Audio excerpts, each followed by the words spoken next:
but I was in Chain Reaction for a quick. We were all in Chain Reaction Chain at some reaction. point, Yeah. and it was weird that how it went down that way. But I was in Chain Reaction. I had started dancing about 6 months in. I ended up joining a group, and we performing at Flipper's Roller Boogie for the promotional party for Xanadu. Because when I met them, they had just finished shooting the movie, but it hadn't come out yet. So about 6 months later, it's done with editing. It's getting ready to come out, and Chain Reaction was asked to perform every Tuesday night at Flipper's Roller Boogie for about 6 weeks as a promotional party for the movie. And so all the stars from the movie would show up to Flipper's Roller Boogie. They were all roller skating. At some point, they would remove the skaters off the floor. Chain Reaction went out, and we did our thing.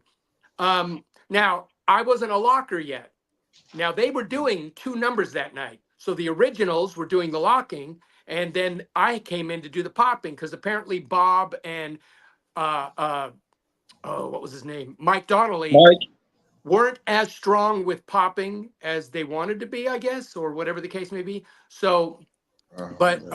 so I ended up stepping in as a popper, but I wanted to learn how to lock. And I kept pressing it, and they kept telling me that's old, that's old. We're not doing that anymore, which I thought was really strange because they were so good at it. Hmm. And but I do appreciate the fact that they were trying to move forward. But bring it with you. There's no rules that say you can't bring your past with you. That's all I've done for the last 45 years. So I started going over to like Richie, and now I don't believe Jazzy had ever even been to the Ozone yet. He may have been, but I hadn't met him. So No, I I couldn't get started in. hanging out with Richie. What's that? I couldn't get in yet. I wasn't yet 16. God, that's awesome. That's so awesome. So I start going to Richie and asking him to teach me some basic locking moves. So he invited me over to his house. He was such a cool dude. We went into the rec room, and that version of Richie is still the same version of Richie you get today. That's what I love about Hmm. it. And he started showing me some locking moves, and I'm like, okay. And the day after I saw popping for the first time, I woke up Saturday morning because it was a Friday night. I woke up Saturday morning and immediately started trying to copy what I saw, which was very strange. But I didn't realize at that point I was doing choreography. I didn't know how else to learn unless I started trying to copy what I saw. But I couldn't remember what I saw, so I was just doing my own version of it, which was obviously would have been embarrassing in front of people. But moving forward, Richie taught me the basics to locking. We formed a friendship. There was a guy named Delvin Akins who was from a group called Dance Connection, but they never really got it going. And that's nice. There it is. That's the funk. That's the energy right there. Woo. So yeah, That's is a this the hot club, Ozone? right? No, La Hot Club. Le Hot Club. La Hot And Club. I personally, I don't like watching footage of me dancing back in the day. It just drives me crazy.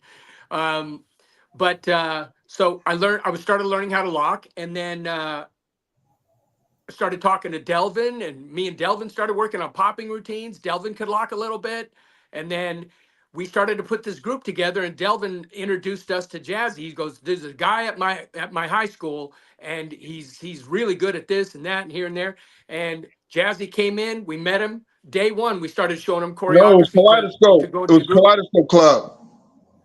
We never No, went. Delvin Akins was the one who told me about Kaleidoscope. So I went there Right. a couple of times. Him, David Meltzer, um, Yeah. uh, just a couple of guys, a group that never really got off the A ground, but playhouse, there I was think some we came decent from. dancers in there. Delvin The being one of fancy them. dancers. They were called the Fancy Dancers.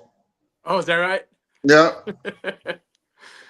And then all of a sudden, slowly but surely, it was me, Jazzy, and Richie and Delvin, and we were doing our thing. I got to tell a funny story real quick about me, Jazzy, and because I didn't know Jazzy.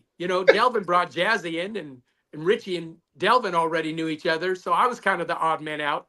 And I came in, and we started doing this thing, but I tend to be, I'm very driven. So I immediately went to the owner of the Ozone and said, "We want to perform," because Chain Reaction used to perform once in a while. And we said, "We want to perform." We're a group called Dance Connection. Now, there was a group, Body Magic, and there was Rhythmatic Boogie. And I hadn't seen them perform yet. I just knew they were groups. Um, so all of a sudden, Chain Reaction had performed probably 3 times over this short period. Play out, Um, so me, Jazzy, Delvin, and Richie, we did a performance that night, and we did a little bit of locking, and then we did some popping, and that was it. 2 weeks later, Chain Reaction decides they're going to show us how locking is supposed to be. They hadn't been locking. They kind of laid it off to the side, but they came back and they killed it. Really did really good. And then all of a sudden we were like, oh snap, we got to step up our game. So here comes Body Magic. Meantime, Body Magic. Sean had just gotten back. I think he was in some sort of military thing.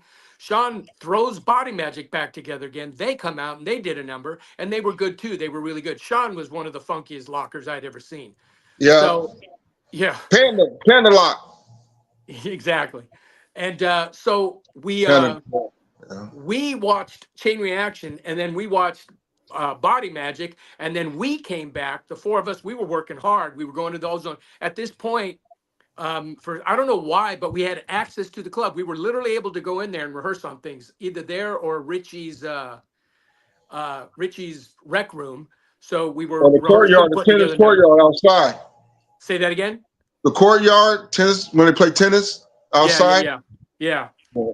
Wow, We was all dude, over the that's place. crazy.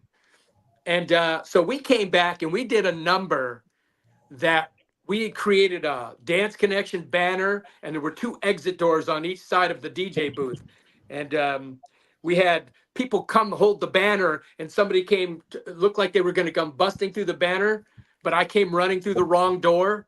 And I Yeah. acted like, oh man. And then Richie came crawling out from underneath the banner. He popped up. We went to this, and it turned out to be this really, really good performance. And after that, it was the four of us for a little while. But I got to tell this story because this is how amateur we were. Even though we were good, we were amateur. We showed up to an audition, and this is before the movie Flashdance came out. So this has to be 1982, Mm. maybe late 81. Not even late 81s, probably halfway through 81. We had an audition in Westwood. The four of us went down there. We had our routine put together, and right before we performed, I told Jazzy, I told Delvin, I told Richie, I said, our music is only so long, so when we go out for our solos, please just do like Oh, 4 counts of 8, and that's it. Just do 4 counts of 8. Delvin, Richie was the first one to go out, and he took a little longer than he was supposed to. Then Delvin went out there and took forever. And took the then whole song. Jazzy, I went out there to do my solo. I went out for like 2 counts of 8 because I knew the music we were in trouble. And we still had a routine that we needed to do when we came back from our solos. So I went out there for like 2 counts of 8. I came running back in. Here goes Jazzy, and he gets out there, and he's just getting to the end of like 4 counts of 8, and the music starts fading out, and we still have more combo to do. So Mhm. right then and there, I was so pissed at Delvin and Richie for taking longer than they were supposed to. That I literally was cussing at them while we were in the audition, like on the stage. So that kind of ended Dance Connection. It didn't end our friendship. It just ended Dance Connection. Me and Jazzy stayed together. I don't even know how or why, but I felt like me and Jazzy were on the same page. So we stayed together. We grabbed Kyle from Chain Reaction, and we grabbed Tracy and Adrian, who we used to call Salt and Pepper, and we put together a group called Aftershock. Oh, that's And see, I forgot that one. yeah, right. So it was me, Jazzy, big, giant, tall Kyle in the middle. Wow. And Kyle was a really good locker, really good popper. And Buzzy K at the he used time. to be a what's that? His nickname was Buzzy K at that time. Yeah. Buzz, that's right, Buzzy K. And so he used to be a bouncer at the Ozone, but then he stopped working out and got real serious about dance. And then after he had been dancing, he ended up joining the Boogaloos for a little bit. They were performing at the Playboy Club. Playboy Club, yeah. Yeah. And then all of a sudden he stopped dancing, and I didn't see him for like 6 or 7 years. And all of a sudden I see him again, and his arms are as bigger than his head. He's gone back to, I think, Bodybuilding. steroids, and he's doing the whole weightlifting thing, competition. That was Kyle. But yeah, me and Jazzy basically stayed together after Dance Connection kind of fizzled, but we all still stayed friends. We were still seeing each other at the clubs and all that. And then here comes the movie Flashdance. and then breaking gets crazy. So we just all got so busy as dancers, it was bananas. Well, my locking history come from my cousins from Pasadena. A lot of the moves was coming through their filter through me, and then being redirected when I went to the Ozone because a lot of moves was coming in from Kyle from the Playboy Club being along with Electric Boogaloos, and also from Chain. I got to give it Chain Reaction. Chain Reaction looking at lockers, bringing up and within the Ozone. But then I got to give it to me and Terry because every time the lockers would come on TV at night, we supposed to call each other.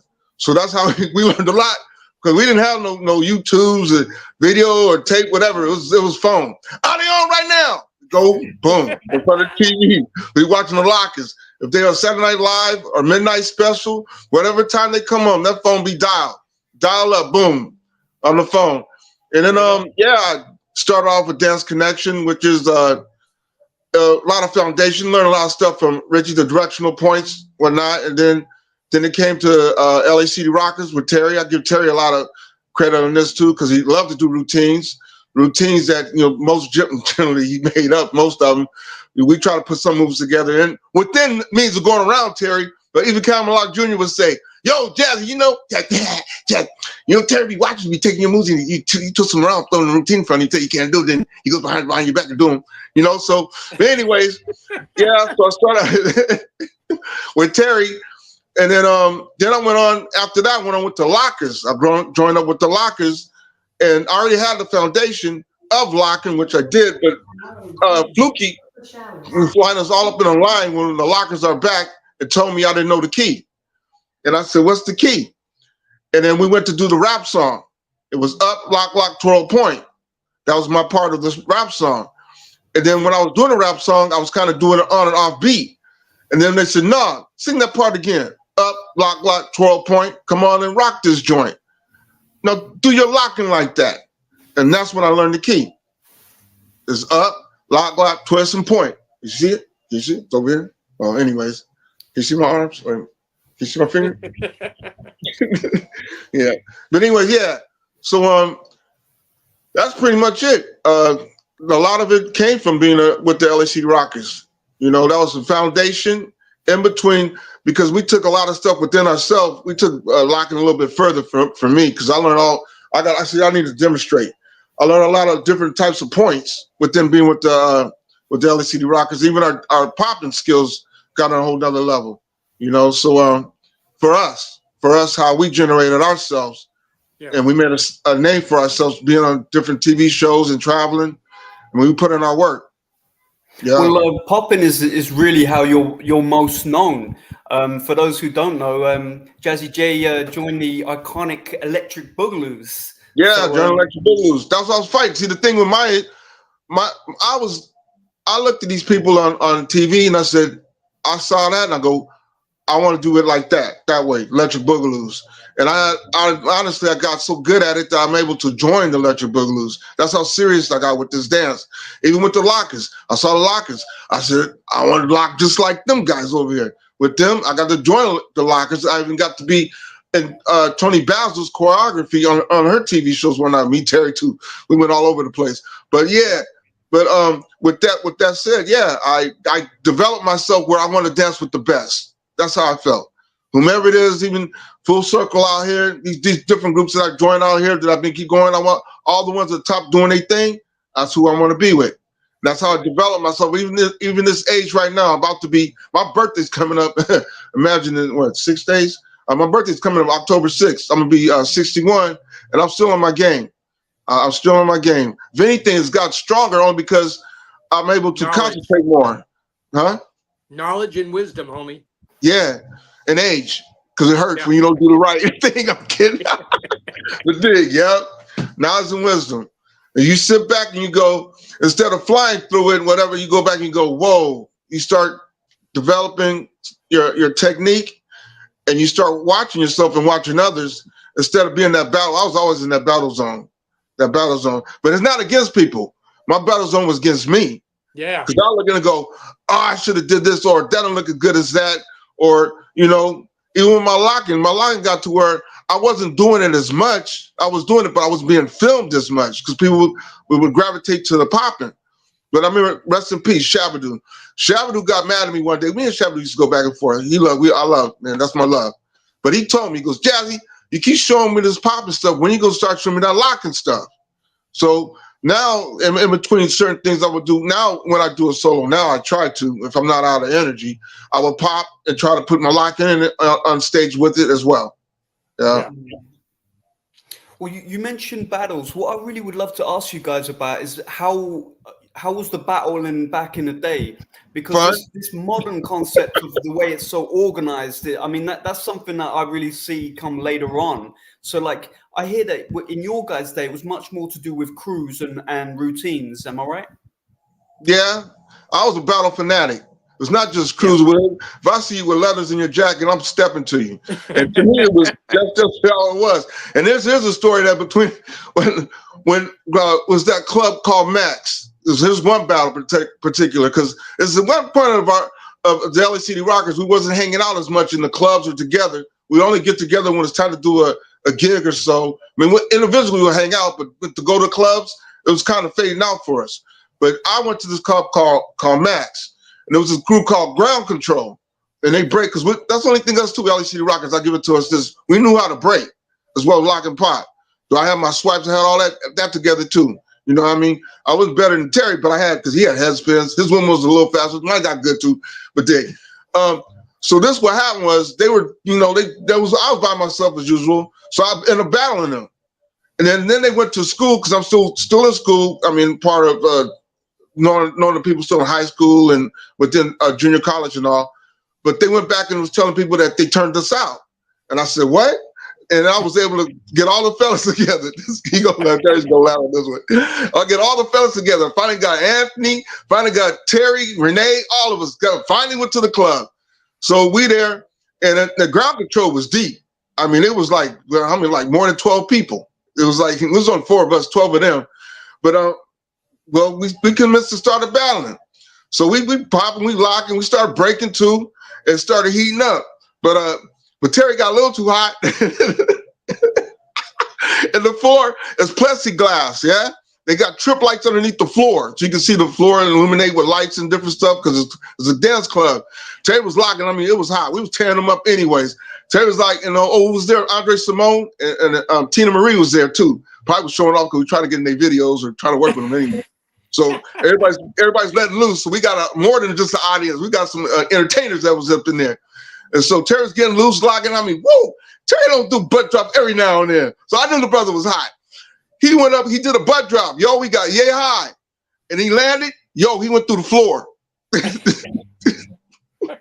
For real. He landed through the floor. The floor opened up, bam.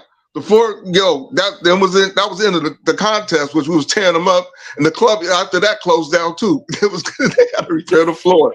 Did you get into many of those kind of head-to-head battles like we see like that back in the day? We had one in the Ozone against that hip-hop group that homeboy brought in there to battle us when we did that chair routine. The Godfathers. Godfather. Oh, wait. Go. Did we do the chair routine that night? Yes, we did. And they went upstairs and tried to create a chair routine when they saw us rehearsing it. And they fumbled around. Yeah. Jazzy's memory is better than mine, I swear to God. Don't get Anthony in here. We'd be out of trouble. Renee, what? I know, right? Yeah, we did. We battled the guy. I think I talked about this in the last podcast. There was a guy named Robert Davis who used to come to the Ozone all the time. And Robert Davis reached out to us and wanted us to come battle a group. This was after the Ozone closed and they reopened as a club called Escape. And Robert Davis was now doing promotion for it. And he had a night where he wanted us to come out. And we said, yeah. And then he hits me back and he says, hey, would you guys, there's a group that wants to battle you. And we're like, we're salivating. And it was a group called the Godfathers. Now, with all due respect, the Godfathers were bringing the new stuff. Yeah. It just wasn't ready yet. But they were cool. They were very cool. Godfathers were doing I guess I would say the old school hip hop thing, but it wasn't like the Running Man, the Cabbage Patch, none of that stuff. They were doing something different. It just wasn't quite honed yet. And, going up against the LA City Rockers on our home territory, and we are polished. We are absolutely polished. And we were. And so, needless to say, we took them out that night. But we also saw what was getting ready to hit. And Oh sure man, enough, over the next 10 years, hip you hop. would see what they were bringing to the table would start to form, get some formations, and start to make sense. In '98, I opened my studio called New World Dance, and fortunately was able to have my kids from the studio perform at Carnival a few times. Meantime, the Groovaloos, you got to give the Groovaloos their due. They were the first ones I saw take. We're talking about Bradley Rapier Yeah. and a whole bunch of people. Steve Stanton. Now, Steve Stanton was Anthony Thomas's dance partner slash singer in the group New Breed. So while Uh, we were the LA City Rockers, Anthony was trying to get his band going, which was called New Breed, and they were really good. They had some really cool ideas. It was a cross between that Minneapolis sound, like cross between like, but they didn't sound like they were copying anybody. They just sounded like they were taking the vibe and trying to take it a step further. And so they were really good. And Steve and Anthony were doing this style friction. of dance in the band that they weren't doing anywhere else, and they called it Friction. And Friction. that's where Boogie was talking about how their girls group took the name Friction, because that's what Anthony was calling that dance style. But Anthony and Steve were the only ones doing it at the time. And but anyway, Steve would end up being part of the Groovaloos. And in 2000, I think in where Crescendo was from Crescendo and Diamond, he TC was Diamond. promoting. What's that? I said TC Diamond. Yeah, TC. And they were Crescendo was promoting and putting on this big event called the American Street Dance Championships. And the Groovaloos won it, I think, 2 or 3 years in a row. And fortunately for me, me and Chris Jones, the spiky haired guy from You Got Served, he was working with me at the time. We took a group of our kids from the studio to the American Street Dance Championships in 2003. And fortunately for us, the Groovaloos were not there. But I don't know what would have happened, but the Groovaloos were really good. But I will say they weren't there, and we ended up taking first place. But we took first place with the junior skills division and the overall, which was just insane. Then all of a sudden, Crescendo stopped doing it, and then he brought it back in 2009 at the in conjunction with the fitness LA Fitness Expo, and we went back, entered again, and this time I had two different groups, and we won first place in both categories again. And then he stopped doing it. He should have kept it going. It was a good event. But me and Jazzy, when we were coming up, me and Jazzy, even though we were the LA City Rockers, there were lots of times, because at the time Anthony lived all the way out in Ventura. I had to And go get him. he didn't drive. What's that? I said I had to go get him. Yeah, either you or me had to go get him. Most of the time it was Jazzy, and Anthony would either stay with Jazzy or stay at my house. What's that? And I said, yeah, Yeah. that's my brother. And, and Anthony was he had his girlfriend Jerry Lynn, a close friend of mine, and they would both just come to my house and stay at my house sometimes. So because Renee was always working on, because he was behind the scenes. He was a video assist working with his dad, doing commercials and stuff. So a lot of times when last minute auditions or gigs or anything would pop up, me and Jazzy were always in it. So there's plenty of footage of me and Jazzy doing stuff together. Me and Jazzy did Barry Manilow's Big Fun on Swing Street. It was just me and Jazzy. The other guys weren't there. And that was cool. That was really good. That's good footage. You get to watch Jazzy shoot under my legs, crazy sideways, doing that crazy. I could go under, but I couldn't do it like Jazzy. He went straight sideways and snaked right under my legs. And that's in the Barry Manilow special. We did a bunch of stuff together. Sometimes, Renee and Anthony were there. Sometimes either Anthony, sometimes either Renee. When we did, early on, we did a Ford Industrial. This was the first time we had ever done an industrial. We weren't working with Sebastian International yet. We weren't working with Oh, Puma you're yet. talking about Sebastian International, the hotel that? incident.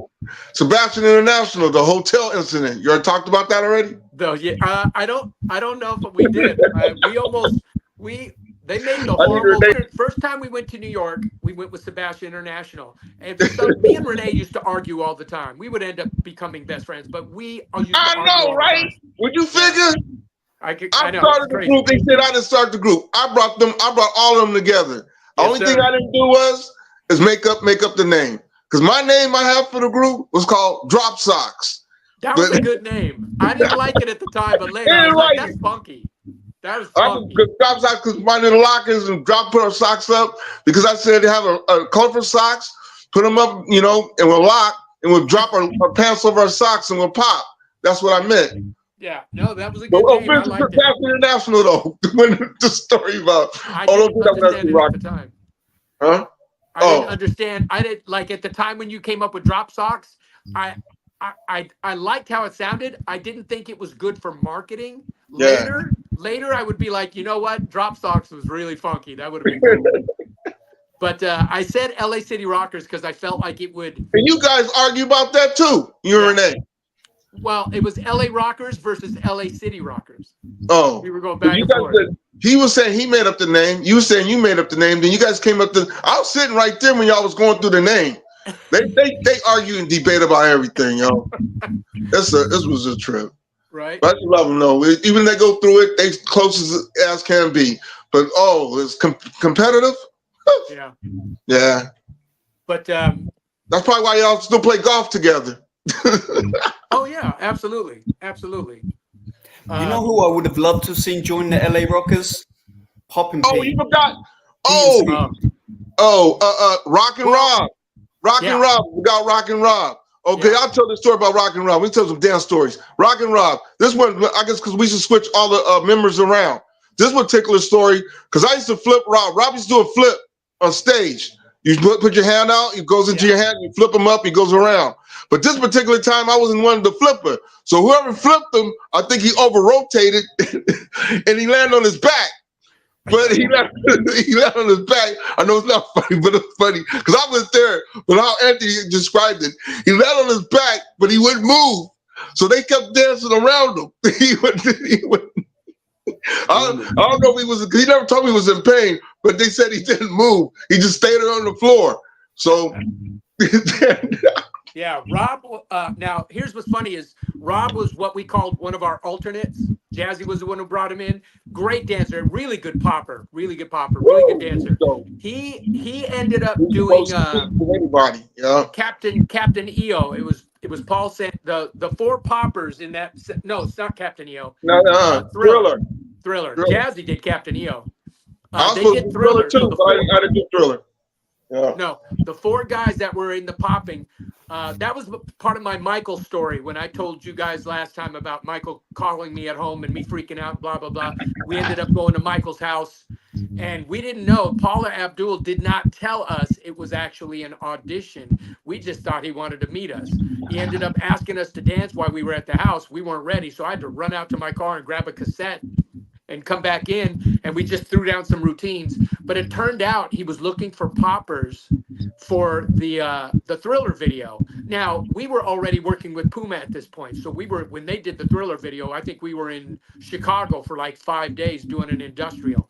But they ended up using Paul Sanchez from Chain Reaction, Sugar Pop, Pop and Pete, and Rob. No, not Pop and Pete. Thriller. Oh no, Thriller. Thriller was Dwayne Brown and Rock and Rob because I was supposed to do Thriller, and when I told him I couldn't go, so I sent Dwayne Brown and Robert Stafford to do Thriller. Yeah, but wasn't Paul in it? Paul was in it as well. Yeah. And wasn't Sugar Pop in it? Yeah, he was in it. Okay. And I thought it was Pete for. Oh no! Wait, wasn't Pete? Pete was in Thriller. Yeah. No. Yeah. He was in I think bad video. Who was it? You were in Captain EO. Who? I was in Captain EO. Pete was in Captain EO. Yeah. I think Pete is in Beat It as well. Yes. Yes, he is. No, Beat It. Yeah, Beat It. Pete was in Beat It. Also in Go. But wasn't he also in Captain EO? Yeah, Pete was in Captain EO. Taco and Pete, Skeeter Rabbit, Donald, Hugo, Yeah. myself. Who am I missing? Did I say Bruno, Taco, Pete, Skeeter Rabbit, Yeah. Donald for Booyah. It's a trip, man. It's such a trip. So many of these guys we danced with are not around right now. I know. It's a trip. I'm tripping on that right now. Even Cat, I mean, rest her peace. I know. Holy crap. Yeah. I just was speaking with her too. That's a trip. Yeah, my wife just told me that just a few days ago as I was like, wow. Wow, I know. That's bananas. Because Cat was part of Friction with Boogie and Flame and Constance. And Constance. Yeah. You know, Patrick Allen was one of my major inspirations, popping and locking, and him and Cat were together on Solid Gold. Solid Gold, yeah. Patrick's a good guy. They're also in Star Search too. Yeah, they were on Star Search. Yeah, semifinals. The second generation of locking, which I looked to first, like you guys, Chain Reaction, and everything that came, say, after the lockers. It's got to a point where it's considered incorrect in a lot of these overseas locking competitions, to where they're like Richie comes up with the term valley style locking. Some people will call it chain reaction. We always called it second generation. But it seems very much now that within like the locking battle competition world, especially in Europe and Asia, that anything that wasn't like considered original locking, what they call it, is considered wrong or incorrect. Where for like me and my generation, it's all locking, you know. So I don't know if you guys have experienced any of that, or if you see that there's been a segregation in locking. Well, here's my history. Growing up as a kid, I grew up in Pacoima, but there was no YouTube, there was no video recorders, there was nothing. So although I liked it, I had no way of learning it. When I was finally able enough to go to the clubs on my own, drive myself there and do my thing, I wanted to learn how to lock. I learned how to pop, got it down, had to beg people to teach me how to lock. And once they started teaching me, I took it upon myself to get better. Once you understand it, then you can work on it. Okay, so we were second generation. I don't consider Chain Reaction a second generation. They might, but I consider them a first generation. They're not the creators, but it doesn't mean they're not from the first generation. I consider the second generation everybody who learned from the originals. So therefore, Chain Reaction might consider themselves second generation, but we are second generation as well. There was a third generation that came along that totally screwed it up. And I'm not trying to be disrespectful. I'm just telling you what I saw. The second generation lost something in the translation, but we also gained something. We started double timing the moves, bringing the energy up. Now, you're never going to outdo the original lockers. I will take them in their original form over anybody. However, I'm not going to detract from the fact that when I first saw Paul Sanchez lock, I was blown away. Tom was awesome. Those guys killed it. Their style, their technique, their flow, their rhythms. And then we were on that bandwagon. And that's just a sign of the times, honestly. You know, as music changes, I'll give you a perfect example. Right now, when I choreograph locking, I don't go 1, 2, 3, 4. I listen to the music and I go and I use hip hop rhythms like 1, a 2, 3, and 4, 5 and a 6, 7 and 8 and 1. That's the rhythm. Now, if you watch Hilty and Bosch right now, that's exactly what they do. They do what second generation did. They're funky like the first generation, and they listen to the music like they're doing hip hop. You know what I mean? So everybody brought something to the table, but I will say, because the second generation lost some of the funk, the third generation got none of the funk and was trying to do the moves without technique. And that drove me crazy. They almost killed the dance. But there was so much more going on with dance at that point. Not to say there wasn't some decent lockers that came out of the third generation, because there was. They were paying attention. They were able to get their hands on footage. So then all of a sudden, here comes the fourth generation, and now they've got access to YouTube. Started to go back and watch the original lockers and understand the funk. And all of a sudden, when I saw this fourth generation coming out, because it almost kind of took a dive, you know what I mean? And then all of a sudden, you're like, you start to see these cats in France and these cats in Japan, and you're like, whoa, these guys are doing it the original style with second generation movement, and they're listening to the music so much better now. They're using like better rhythms, like listening to the song. In other words, back in the old school, you could take a locking routine off of one song and put it on another and it would fit just fine. But if you see one of my locking routines right now, you can't, like if I'm using Firecracker mass production, I'm listening to those bass lines, boom, click, boom, click, boom, click, boom, boom, boom, boom, right? And I never used to lock like that. Back in the day, it was 1, 2, 3, 4, and 5, 6, 7, 8, and it was pretty straight rhythm. So those are the things that have changed.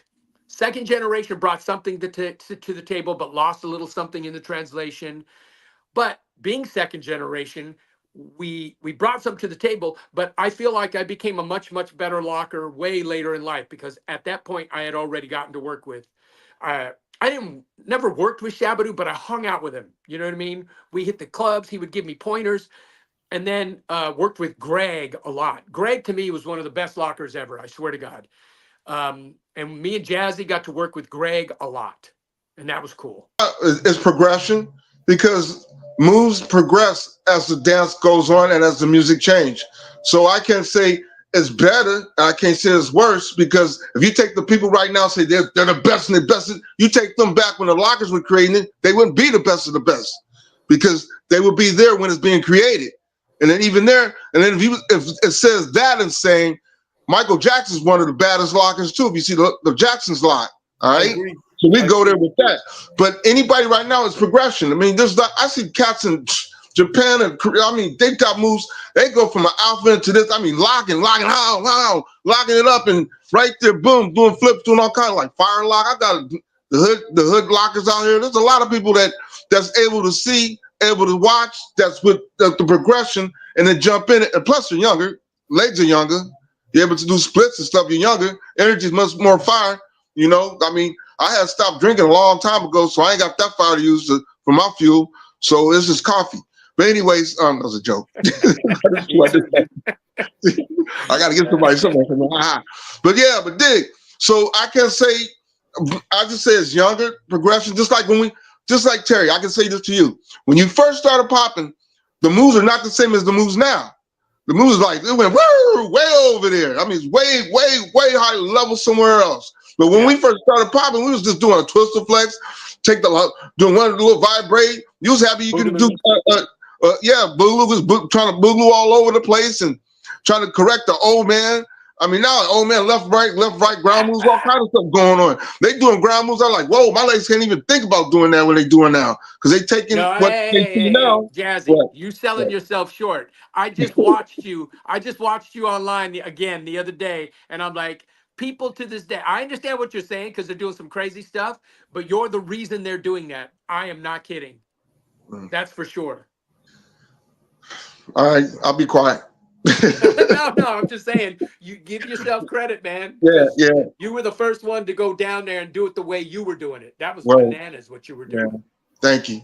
Yeah, I mixed that. I got that from watching Pete and Skeet in Carson City that one night. We all went. That's when Skeet was supposed to pop against King Tut, and King Tut, he popped against King Tut's brother. Yeah, that's that night. That was the end for me that night. That's when my style just completely took a woo.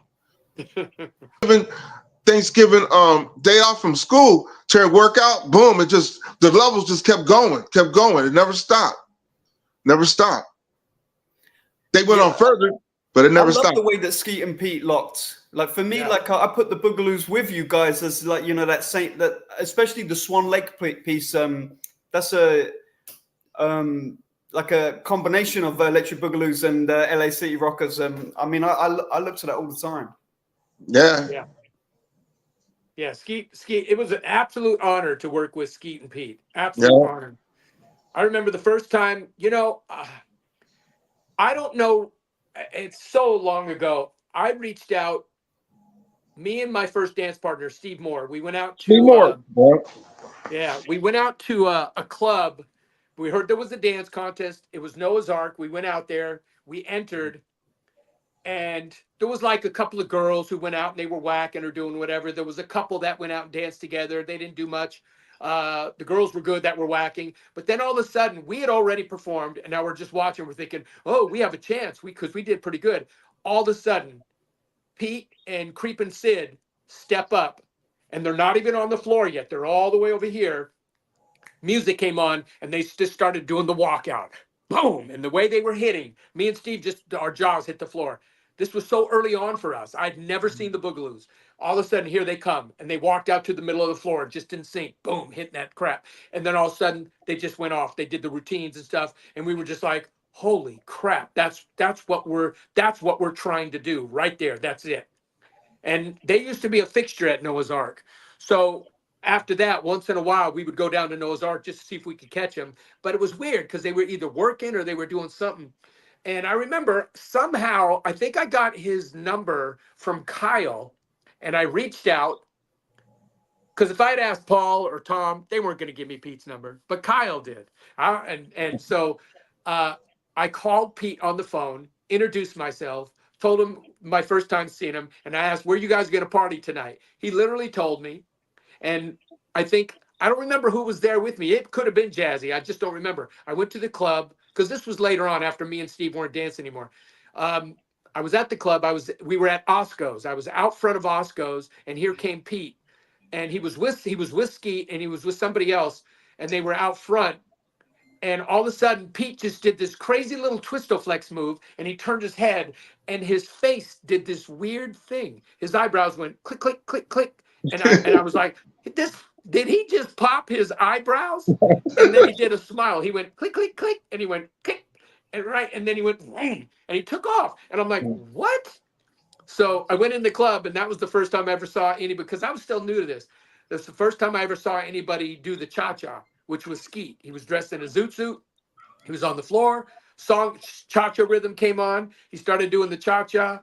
All of a sudden, a girl jumped in front of him. All of a sudden, there was like 25, 30 people doing the cha-cha. And he was doing all these moves during the cha-cha part, but they were going back and forth, back and forth. I thought it was the coolest thing ever. So, and then I didn't know Skeet. I would get to know him through the clubs, but then me and Jazzy got to work with Skeet and Pete on several things. Yeah. So that was awesome. And just like he was saying, I'm a piggyback way back what he just said. That's how we got to be with them, because we learned the knowledge of the dance that we were able to dance with them. See, we saw them and we brought by with them, and we were able to do the routines because we knew the language. Yeah.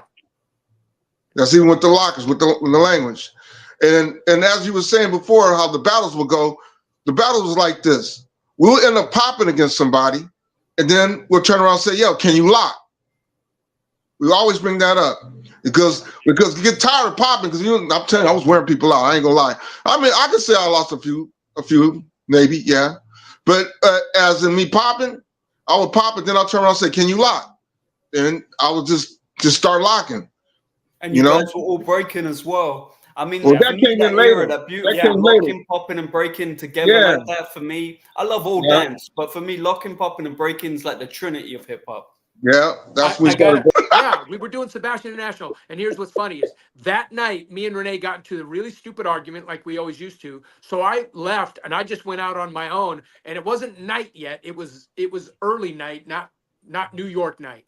And I'm walking around, and I come across a club, and it's called Roseland. No, you weren't by yourself. That's not what happened. That's not how it happened. This is what happened. See, you got it all wrong. We were always walking that night. We were looking for a club. See, you got it wrong. We were looking for a club, and we saw these two little homeboys with a cardboard next to walking as we walking, and we're like, "Oh, we better than them." We thought we was good. We used to break, so we thought we were better than them. And they go, "Yo, okay, where's the breakers at?" And they go, "Oh, Roseland." So where's Roseland? They said, "Was in Manhattan." And we went to Roseland and finished from there, because I know the story. Jazzy, you're forgetting. I wasn't with you when that happened because that was you, Anthony, and Renee walking around. I went out on my own. Oh, you I went somewhere else? literally walked right past a big poster advertising the group that had just done the song Breaking. They were going to perform at Roseland that night. And I'm like, holy crap, there's got to be breakers here tonight. This was our first time in New York. Then And how me and we Renee went to got it in an without you then. argument. I went walking around by myself. I Uh, saw a poster that was this is different stuff. advertising the group that did the song Breaking. mm. And so I don't know if it was the song was called Breaking, but it was a song Right. It was about they I had forgot breakers the in the name. video or something. But we went that night because I came running back to the hotel and I told you guys, and you guys started telling me stuff about what you saw out there. So we must have had the same idea because I saw a poster that said this group was going to perform. Me and Jazzy got there before Renee and Anthony. I don't know why we did, but you and I got there first because you and I were standing. We were trying to find breakers, and we were like, so you and I started. We didn't want to break because we knew we'd get served up, but we couldn't find any breakers. We were in the club at this point. I know. Wait, hold up. Because I remember that the group that performed was the Incredible Breakers. That performer. This one, I don't. We got two different stories. No. You're saying it. Chino and Brian were there that Chino and night Brian, yeah. to perform with Before that band. we walked in because I remember we were talking to Chino and Brian before they went to perform. Renee was talking to Chino and Brian, and we were like locking and popping with them. Right. That's when I left, and I went on the other side of the club and saw the Dynamic Rockers. Right. The Dynamic Rockers, and they were dancing. No, they had danced in the circle, but then they had danced on the stage. And then I was telling Dynamic Rockers, they were spinning on their heads and everything, and I go, yo, these other two guys, I think they're better than you. And they go, what other two guys? I go, they performed on stage. They go, well, go get them. And I just met them.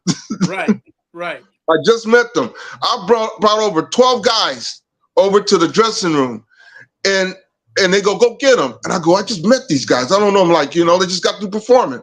So I went backstage, went back there, and I went halfway, and I came back out. And they go, no, go get them. And I said, yo, if I don't get them, I'm about to get jumped. That's how that was. I'm about to get beat up.